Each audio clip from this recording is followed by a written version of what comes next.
jamais te trouver. J'avais si peur, je ne savais où aller.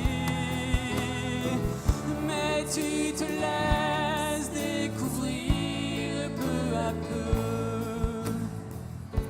À celui qui te prie, tu ouvres les yeux. Oh, laisse-moi venir à toi. Mais en mon cœur, le désir d'aimer. Fais de moi ce que tu voudras. Puisse mon âme à jamais te chanter.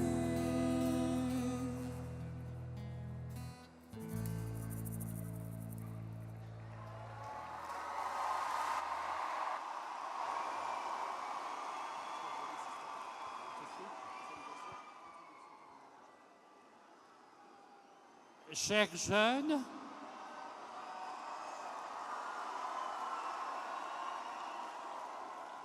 ce soir, nous allons vivre un moment de grâce. Nous allons vivre le sacrement du pardon.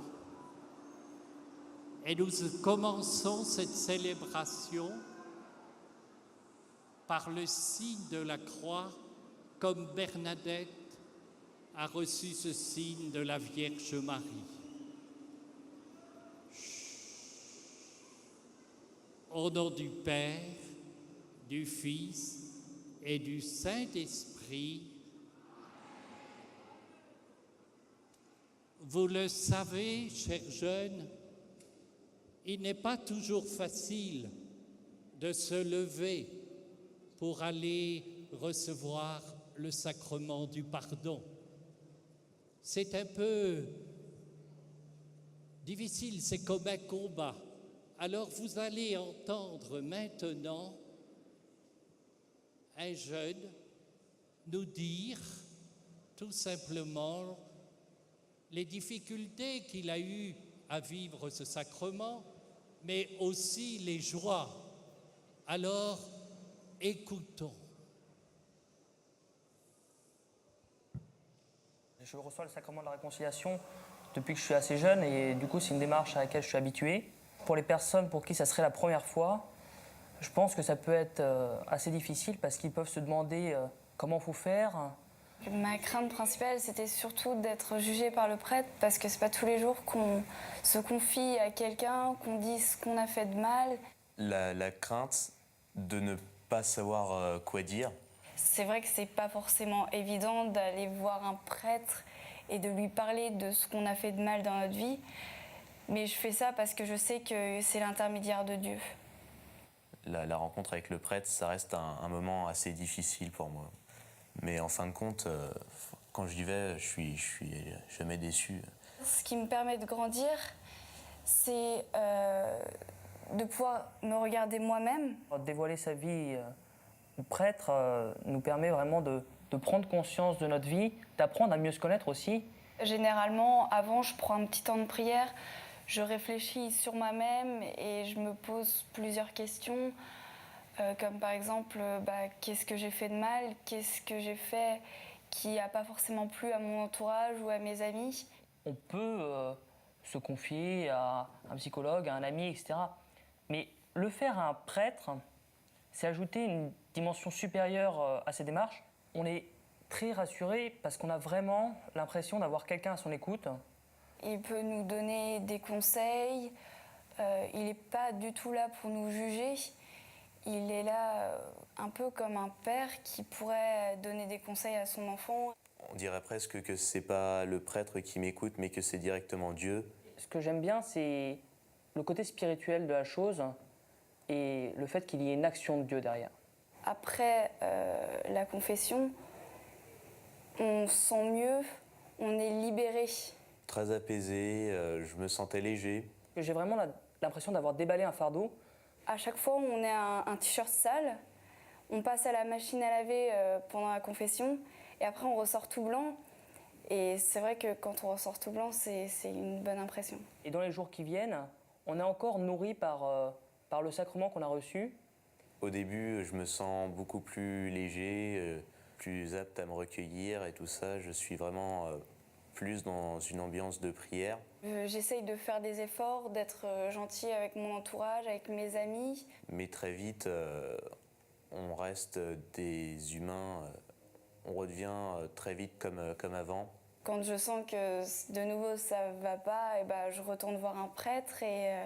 Mais c'est quelque chose dont j'ai besoin et qui m'apporte la paix à chaque fois. Et donc c'est vrai que moi je trouve ça bien. C'est quelque chose de tellement exceptionnel et c'est vraiment seulement en me confessant que j'ai cette sensation. C'est vraiment quelque chose que je referai avec certes une hésitation, mais que je referai quand même.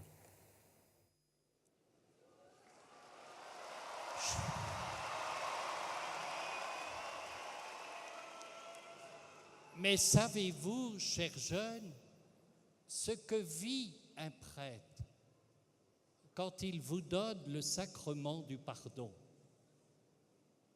Écoutez bien, parce qu'il va certainement vous dire qu'en vivant ce ministère, en vous pardonnant au nom du Seigneur, il vit ce qu'il y a de plus beau dans sa mission, transmettre la bonté de Dieu.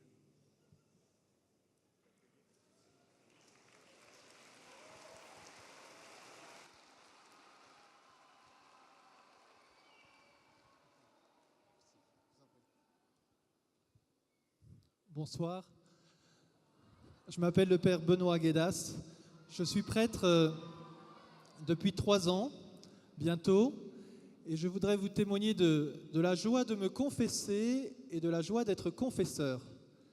Alors la joie de me confesser, d'abord je voudrais vous dire que ça n'a pas toujours été une joie de me confesser. Un tournant pour moi dans ma manière d'avoir vécu le sacrement de réconciliation. Je me souviens, c'est une confession que j'ai vécue alors que j'étais lycéen. Et en préparant ma confession, j'ai pris conscience d'un péché. Et en fait, je ne voulais pas du tout dire ce péché au prêtre. Je ne voulais pas du tout lui en parler, au point que ça me travaille pendant toute cette préparation et au point que je me dise finalement, je vais peut-être aller me confesser, je ne vais peut-être pas dire ce péché-là. Et finalement, je suis allé voir le prêtre. Et puis j'ai fait un effort. Et donc je lui ai dit ce péché et je ne me souviens pas de ce que le prêtre m'a dit. Je ne suis pas sûr qu'il soit même revenu sur ce péché. Moi-même, d'ailleurs, aujourd'hui, je me souviens pas trop de ce péché.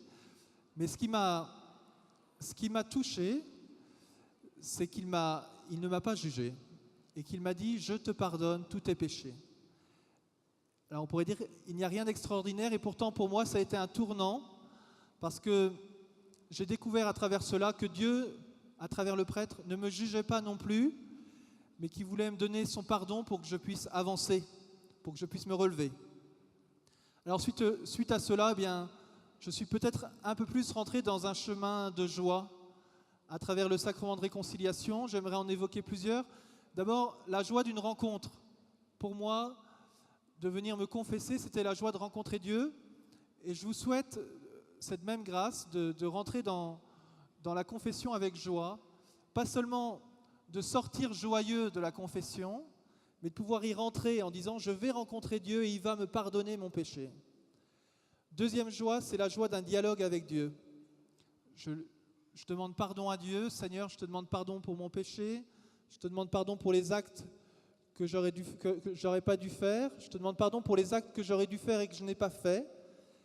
Je te demande ta force pour telle épreuve, je te demande ta grâce.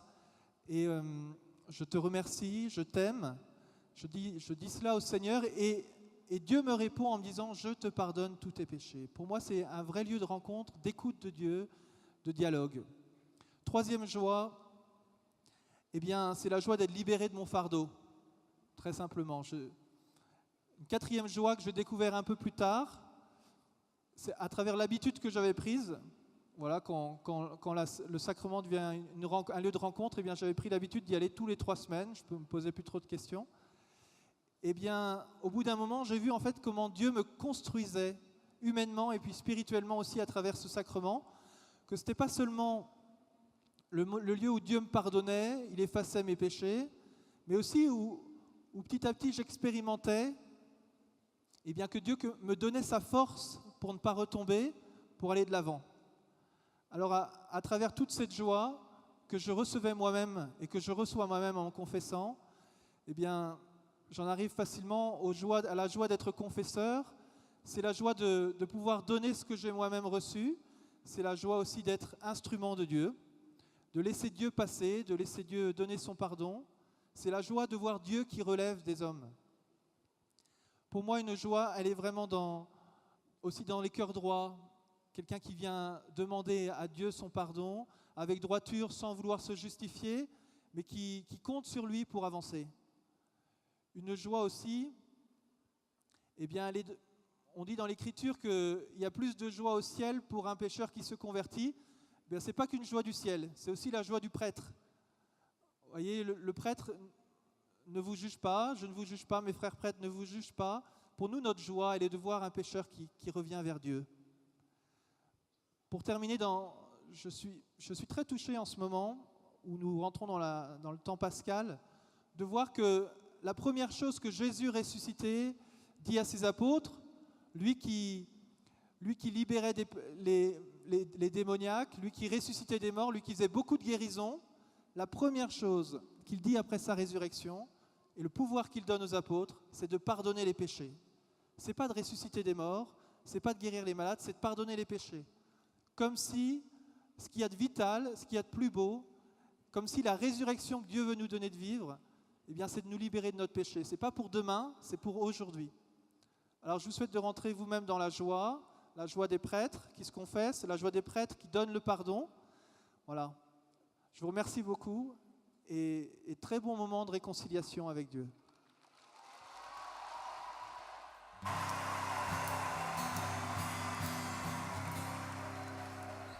Alléluia, Alléluia, Alléluia, Alléluia, Alléluia,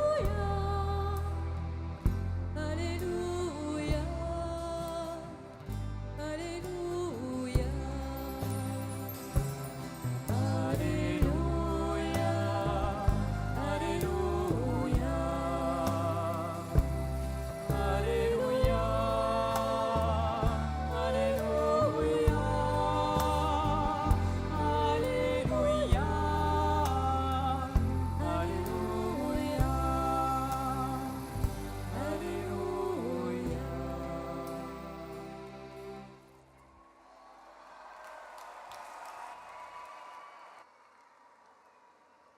Le Seigneur soit avec vous. Évangile de Jésus-Christ selon saint Marc.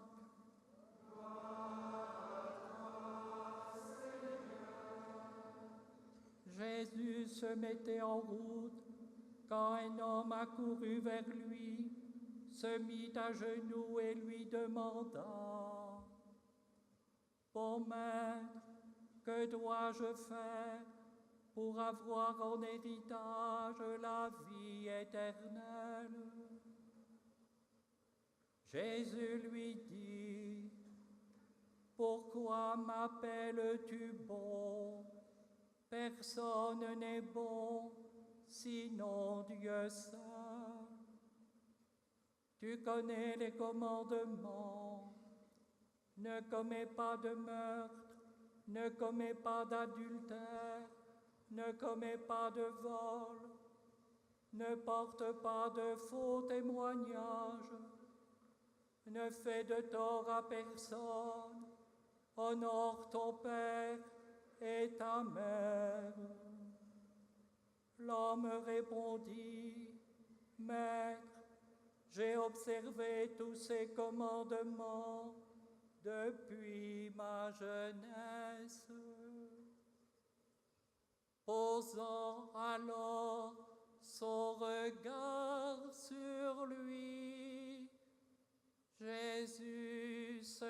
pris à l'aimer. Il lui dit, une seule chose te manque, va, vends tout ce que tu as, donne-le aux pauvres, et tu auras un trésor au ciel. Puis viens et suis-moi. Mais lui, à ces mots, devint sombre et s'en alla tout triste, car il avait de grands biens. Alors Jésus regarde tout autour de lui et dit à ses disciples, comme il sera difficile à ceux qui possèdent des richesses d'entrer dans le royaume de Dieu. Les disciples étaient stupéfaits de ces paroles, mais Jésus reprend. Mes enfants, comme il est difficile d'entrer dans le royaume de Dieu, il est plus facile à un chameau de passer par le trou d'une aiguille qu'à un riche d'entrer dans le royaume de Dieu.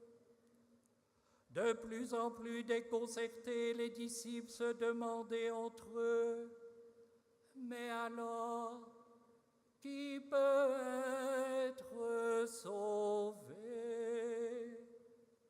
Jésus les regarde et répond, pour les hommes, cela est impossible, mais pas pour Dieu, car tout est possible à Dieu. Acclamons la parole de Dieu.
n'avais rien d'important,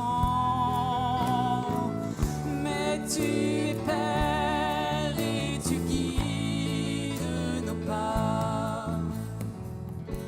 À celui qui te prie, tu ouvres les bras. Oh, laisse-moi venir à toi. Mais en mon cœur le désir d'aimer, fais de moi ce que tu voudras. Puisse mon âme à jamais te chanter.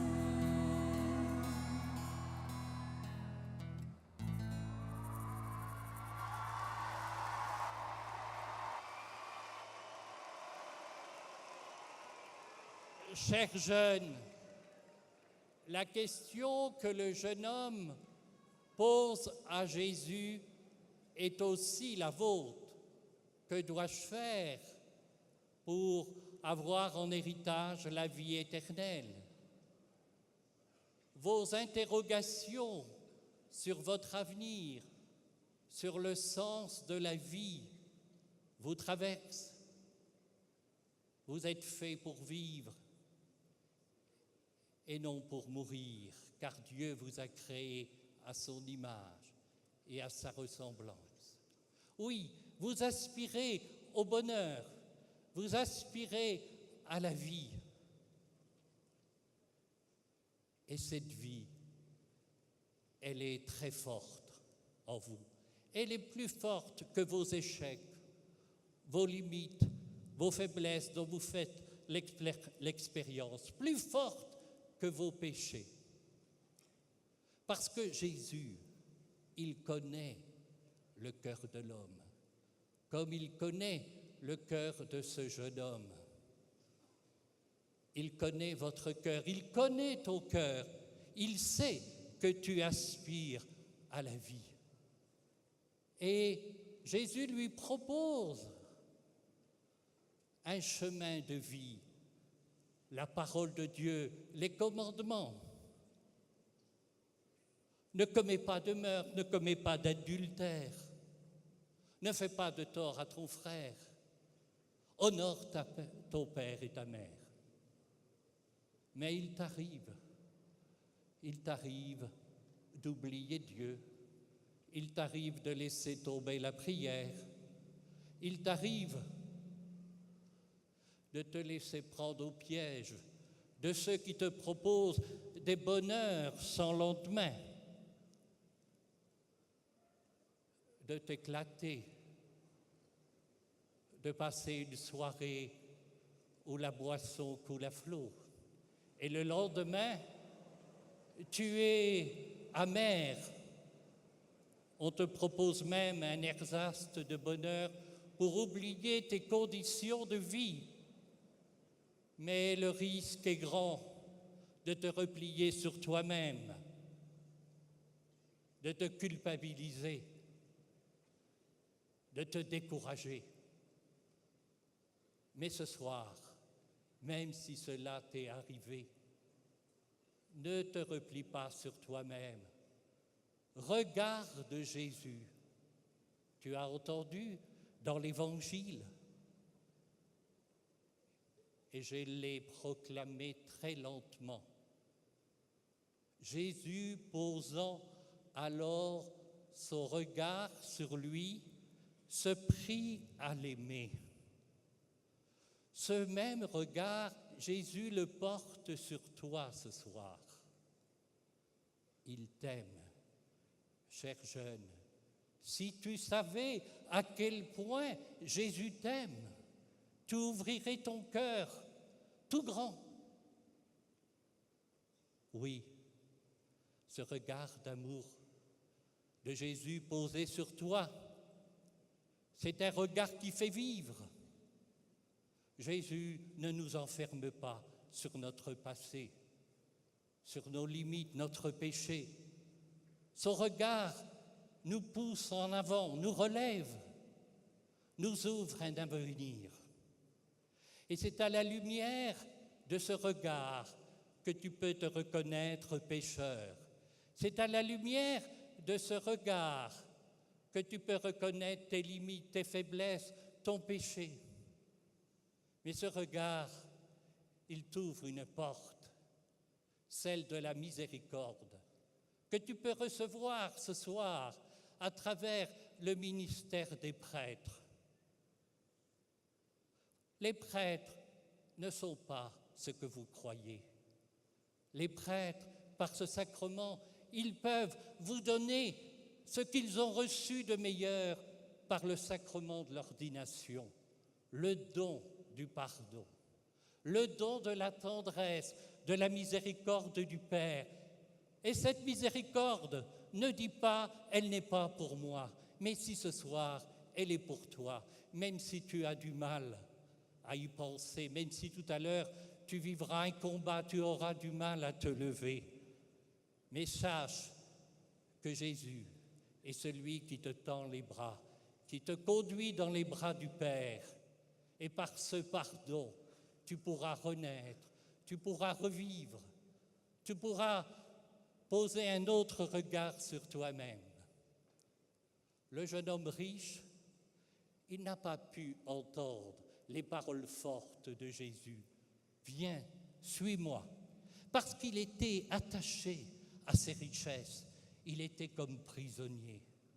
Mais ces paroles, cette parole, viens, suis-moi, suis-moi, suis-moi, elle est pour toi ce soir. Parce que cette parole, tous ceux qui l'ont entendue au fond de leur cœur et qui y ont répondu comme ces prêtres, ces évêques que tu vois, ces consacrés qui sont au milieu de toi, de vous, ces diacres, eh bien, pour ces prêtres, cette parole les a mis en route. Cette parole a été source de vie et de bonheur. Elle peut être pour toi.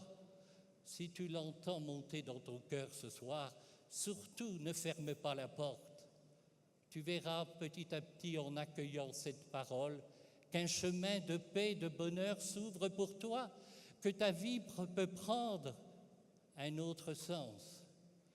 Car le monde a besoin aujourd'hui de témoins de la miséricorde et du pardon du Seigneur. Et pourquoi pas toi? Et même si tu sens un autre appel, le pardon que tu vas recevoir fera de toi aussi, d'une autre manière, un témoin du pardon, de la miséricorde du Père. Alors ce soir, prions les uns pour les autres. Prions pour les prêtres qui vont donner ce sacrement. Prions les uns pour les autres pour que ceux qui n'osent pas faire le pas puissent se lever soutenus, encouragés par la prière de tous. Oui, allons à la source et nous serons désaltérés.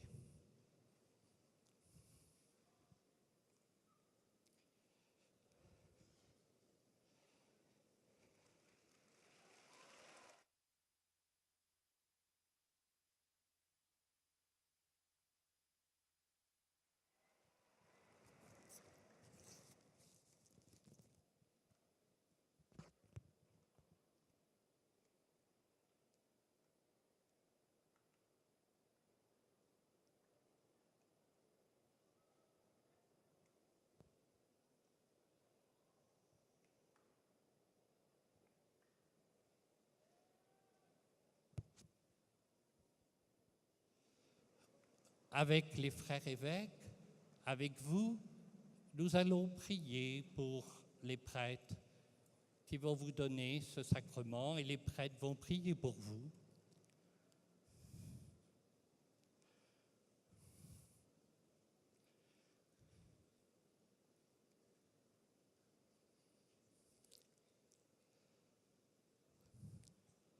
Nous t'en prions, Seigneur, que vienne ton esprit sur l'Église ici rassemblée en ton nom.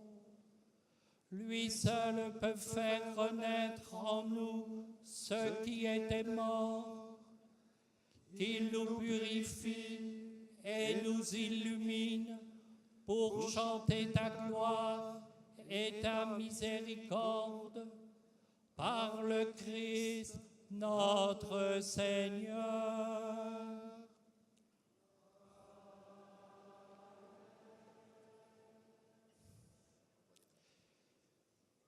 Chers frères prêtres, je vous envoie, avec mes frères évêques, je vous envoie porter la miséricorde du Seigneur à tous ces jeunes entendre leur confession.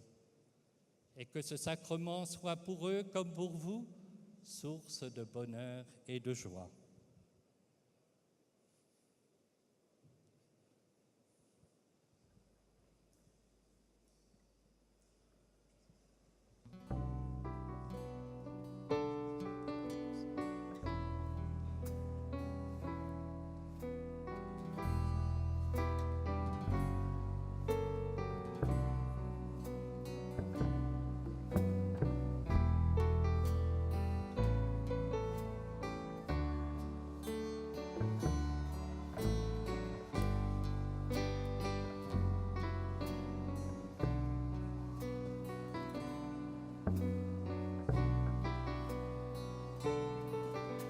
Nous allons vivre ce soir plusieurs démarches.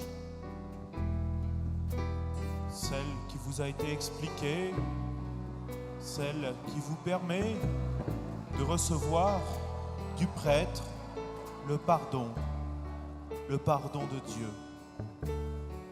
N'hésitez pas à aller les rencontrer. Mais on est conscient que vous êtes nombreux ce soir, que par moments, il vous faudra attendre. C'est un peu un pari qui vous est confié. Le pari de montrer à Dieu que vous êtes prêts à faire des efforts pour lui parce que lui en fait pour vous. Cela vaut le coup d'attendre, de se préparer sérieusement à cette rencontre. La démarche de se préparer fait vraiment partie de la conversion. Prenez le temps de prier avant d'aller rencontrer le prêtre. Et après ça, faites confiance.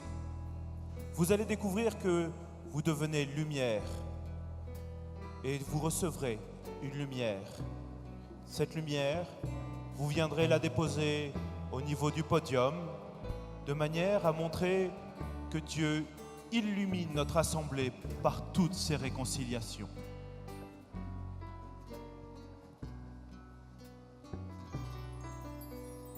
Ô Seigneur, veille sur mon cœur, qui ne trouve qu'en toi son repos.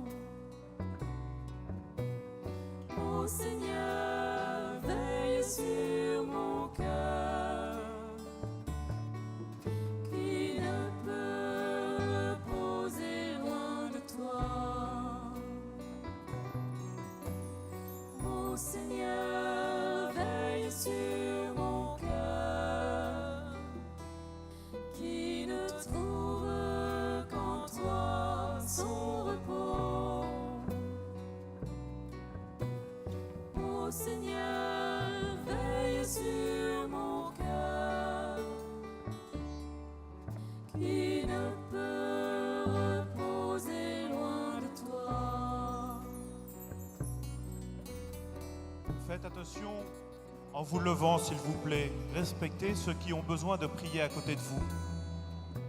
Laissez-vous porter par tout ce qui est autour de vous, de cette ambiance. Attention, s'il vous plaît, à respecter la prière des autres. Ce soir, cette réconciliation, elle vous permettra aussi de vous réconcilier avec les autres. Tout simplement, peut-être, d'écrire à une personne, de pouvoir lui écrire une lettre. Cette lettre, vous pourrez venir la chercher au podium, pouvoir la mettre dans une enveloppe et l'envoyer. Mais peut-être que cette lettre, c'est tout simplement pour Dieu.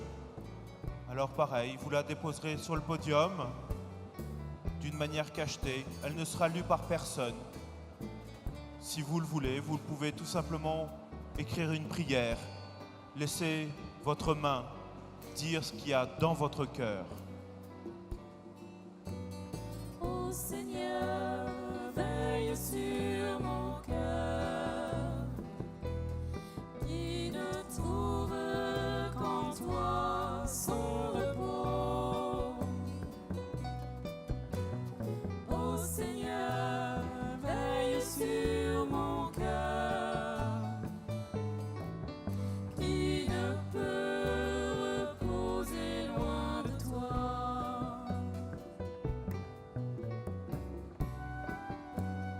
Merci de garder cette ambiance de prière. Nous sommes bien conscients que nous sommes nombreux ce soir. Alors que nous puissions vivre calmement ces démarches. Ceux qui se rendent vers les prêtres le font, s'il vous plaît, en silence pour respecter la prière des autres.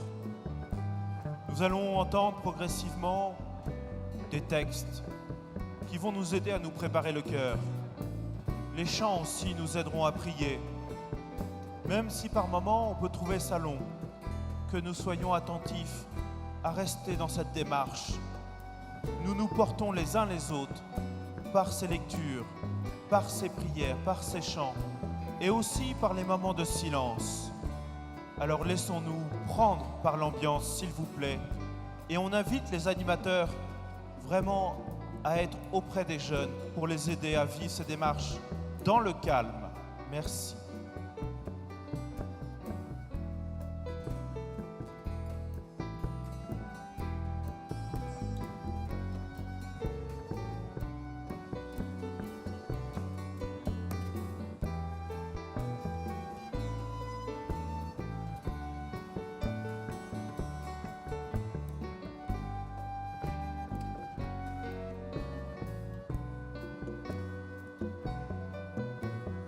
Ô Seigneur, veille sur mon cœur, qui ne trouve qu'en toi son repos. Ô Seigneur, veille sur mon cœur, qui ne peut reposer loin de toi.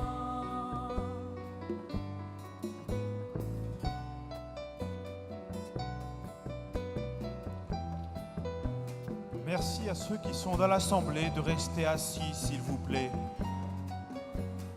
Respectez cette ambiance de prière si importante pour nous tous. Restez assis.